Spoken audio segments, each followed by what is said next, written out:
வணக்க மக்களே, நாம இந்த ஆரோக்கியமான பதிவில் 60 வயதுக்கு அப்புறம் நம்மளுடைய கை கால்களை பலம் பெற வைத்துக் கொள்வதற்கு நம்மளுடைய தாத்தா பாட்டி எல்லாம் அப்போ ஆரோக்கியமாக இருக்கணும் அப்படின்னா அவங்க என்னென்ன மாதிரியான உணவுகள் எடுத்துக்கொள்ளணும், என்னென்ன மாதிரியான வாழ்க்கை நடைமுறைகளை கடைபிடிக்க வேண்டும் அப்படின்றத பார்க்க போறோங்க. 60 வயதை நம்ம கடந்ததுக்கு அப்புறம் தசை பிடிப்பு, அதாவது மசில் மாசு மற்றும் எலும்புகளினுடைய அடர்த்தி இதெல்லாம் குறையக்கூடிய விஷயம் இயற்கையான நடக்கக்கூடிய ஒரு விஷயம் தான். இதனால கை கால்களில் பார்த்தீங்கன்னா பலவீனம் இருக்கும், சோர்வு ஏற்படலாம். நம்மளுடைய உடம்பை மீண்டும் பலப்படுத்துறதுக்கும் சுறுசுறுப்பாக வைக்கிறதுக்கும் ஆரோக்கியமான ஒரு சில உணவுகளை நம்மளுடைய உணவு பட்டியல் நம்ம சேர்க்க வேண்டியது ரொம்ப ரொம்ப முக்கியம். ஸோ அந்த உணவு பட்டியல் அப்புறம் ஒரு சில வாழ்க்கை நடைமுறைகள் இதெல்லாம் நம்ம என்னன்றதை விளக்கமாக பார்ப்போம். அதை பற்றி பார்க்குறதுக்கு முன்னாடி இந்த வீடியோக்கு மட்டும் ஒரு லைக்கு கொடுத்துட்டு இந்த தகவலை உங்களுக்கு தெரிஞ்சவங்களுக்கும் ஷேர் பண்ணிவிடுங்க. ஏன்னா இது அவங்களுக்கும் பயனுள்ளதாக இருக்கக்கூடிய ஒரு ஆரோக்கியமான பதிவு தாங்க. இது போன்ற அப்டேட்ஸ்கள் நீங்கள் தொடர்ந்து பார்க்குறதுக்கு நம்மளுடைய ஹெல்த் நியூஸ் தமிழ் சேனலை மறக்காமல் சப்ஸ்கிரைப் பண்ணி வச்சுக்கோங்க. பக்கத்தில் இருக்கக்கூடிய பெல் பட்டனையும் கிளிக் பண்ணி ஆல் அப்படின்ற ஆப்ஷனையும் செட் பண்ணி வச்சுக்கிட்டீங்க அப்படின்னா நாங்கள் போடக்கூடிய எல்லா அப்டேட்ஸும் உங்களுக்கு நோட்டிஃபிகேஷனோட அடிக்கடி சேருங்க. சரி வாங்க மக்களே, இப்போ வீடியோக்குள்ளே போயிடலாம். புரதச்சத்து இருந்திருக்கக்கூடிய உணவுகள் நம்ம எடுத்துக்கொள்ளணுங்க. அதுதான் தசைகளுக்கு பார்த்தீங்கன்னா பலத்தை கொடுக்கும். வயதான காலங்களில் தசைகள் பலவீனம் அடைவதை தடுக்கிறதுக்கு, அதாவது சார்கோபீனியா போன்ற பிரச்சனைலாம் வரதை தடுக்கிறதுக்கு 50-60 வயதிற்கு மேற்பட்டக்கூடிய நபர்கள் புரதச்சத்து அதிகமாக இருக்கக்கூடிய உணவுகளை எடுத்துக்கொள்ள வேண்டியது அவசியம். அதில் பார்த்தீங்கன்னா முட்டை எடுத்துக்கொள்ளலாம். தினமும் ஒரு அவித்த முட்டை நம்மளுடைய உணவுகளை நம்ம எடுத்துக்கொள்கிறோம் அப்படின்னா அதை நீங்கள் எடுத்துக்கொள்ளலாங்க. ஸோ அந்த மாதிரி எடுத்துக்கொள்ளும் போது எளிதில் ஜீரணமாகக்கூடிய உயர்தர புரதம், ஹை குவாலிட்டி புரோட்டீன் அது உங்களுக்கு கிடைக்கும். தசைகளை வலிமைப்படுத்தும். பயிறு வகைகள் மற்றும் பருப்பு வகைகள் எடுத்துக்கலாம். பாசிப்பருப்பு, கொண்டக்கடலை, அதாவது சுண்டல்னு சொல்லுவோம், அதுதான் கொண்டக்கடலை, காராமணி, அப்புறம் பார்த்தீங்கன்னா துவரம் பருப்பு, இதெல்லாம் நீங்கள் உங்களுடைய உணவுகளை அதிகமாக சேர்க்கணும். இதுலேயுமே புரதச்சத்தோடு சேர்ந்து நார் சத்தும் இருக்கிறதால செரிமானமும் ஆரோக்கியமாக இருக்கும். தசைகளுக்கு வலிமை கிடைக்கும். பால் மற்றும் பால் பொருட்கள் 50-60 வயதிற்கு மேற்பட்டவர்கள் எடுத்துக்கொள்ளணுங்க. தினமும் இரவு பார்த்தீங்கன்னா நீங்கள் தூங்குறதுக்கு முன்னாடி ஒரு கிளாஸ் வெதுவெதுப்பான பால், அந்த பசும் பால் நீங்கள் குடிக்கிறது ரொம்ப ரொம்ப நல்லதுங்க. இது செரிமான பிரச்சனை இல்லாதவர்களுக்கு பன்னீர் அல்லது தயிர் சேர்த்து பார்த்தீங்கன்னா உங்களுக்கு நீங்கள் கொடுக்கலாம். ஸோ அவங்களுக்கெல்லாம் அது ரொம்ப ரொம்ப நல்லது. அது மாதிரி எடுத்துக்கிட்டாங்கன்னா புரதச்சத்து கிடைக்கிறதால தசைகள் 50-60 வயதில் பலமாக இருக்கும். கால்சியம் மற்றும் விட்டமின் டி நிறைந்திருக்கக்கூடிய உணவுகளை எலும்புகளுக்கு பலம் கொடுக்கறதுக்கு நம்ம 50-60 வயதில் எடுத்துக்கிறோனுங்க. கை கால் மூட்டுகள் மற்றும் எலும்புகள் வலுவாகுவதற்கு பார்த்தீங்கன்னா 2 சத்துக்கள் அவங்களுக்கு ரொம்ப ரொம்ப முக்கியம். ஸோ அதில் பார்த்தீங்கன்னா கேழ்வரகு நீங்கள் எடுத்துக்கொள்ளும் போது சத்து கிடைக்கும். குறிப்பாக தானியங்களிலேயே அதிக கால்சியம் கொண்டது நமக்கு பார்த்தீங்கன்னா கேழ்வரகு தான். கேழ்வரகு பார்த்தீங்கன்னா நீங்கள் இந்த ராகி கஞ்சி, ராகி தோசை, ராகி அடை செஞ்சு வாரத்தில் 3 முறையாவது சாப்பிடணும். இது எலும்புகளுக்கு நல்ல பலத்தை உங்களுக்கு கொடுக்கும்.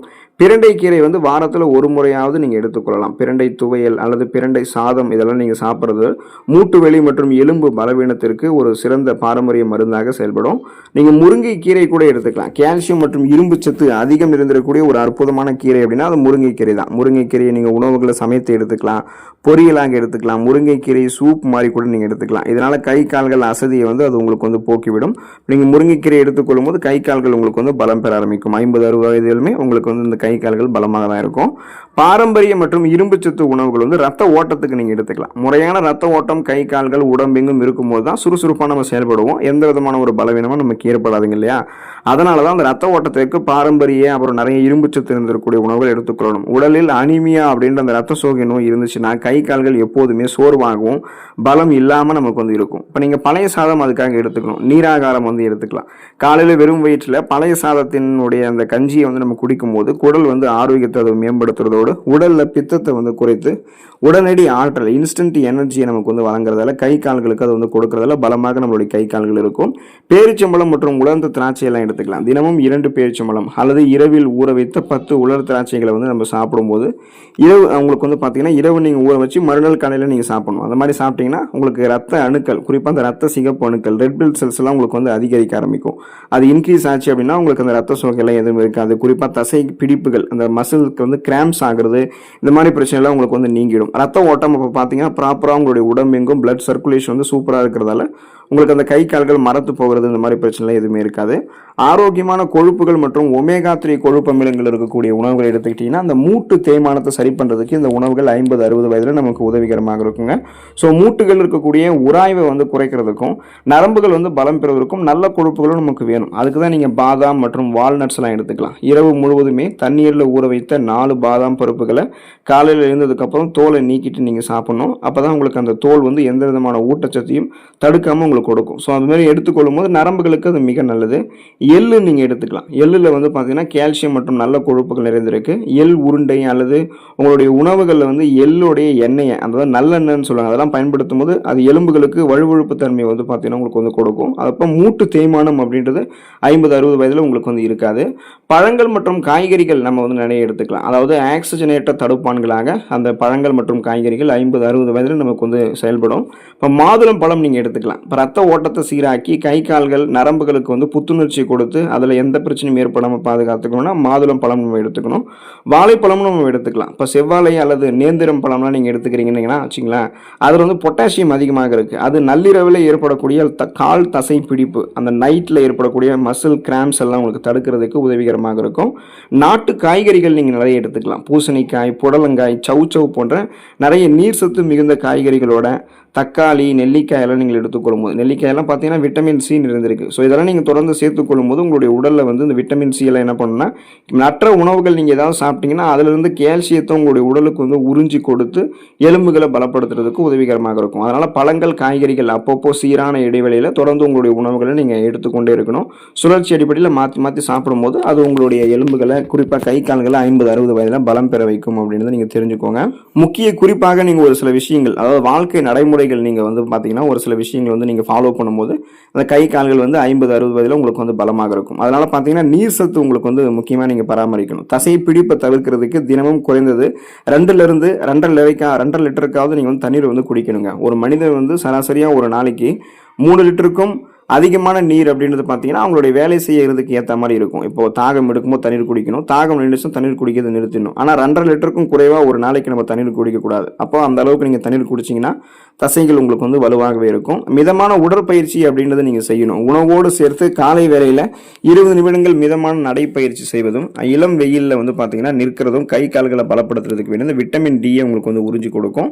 தசை மற்றும் நரம்புகளை வலுவாக்குறதுக்கு தான் நீங்கள் அந்த மாதிரி மிதமான நடைப்பயிற்சி வந்து நீங்கள் செய்யணும். அப்புறம் கை கால்களுக்கான எளிய பயிற்சிகள் நிறைய இருக்கு. அந்த மாதிரி எக்ஸசைஸ் எல்லாம் நீங்க வந்து பண்ணணும். அப்புறம் கைப்பிடியை வந்து உங்களுக்கு பலப்படுத்துறதுக்கான நிறைய பயிற்சிகள் இருக்கு. அந்த மாதிரி பயிற்சிகளை செய்யணும். சமநிலை மற்றும் தடுமாற்றத்தை தவிர்க்கக்கூடிய பயிற்சிகள் நிறைய வந்து நீங்க செய்யணும். அதுக்கு நீங்க ஒற்றை காலில் நிற்கக்கூடிய எக்ஸசைஸ் வந்து நீங்க பண்ணலாம்.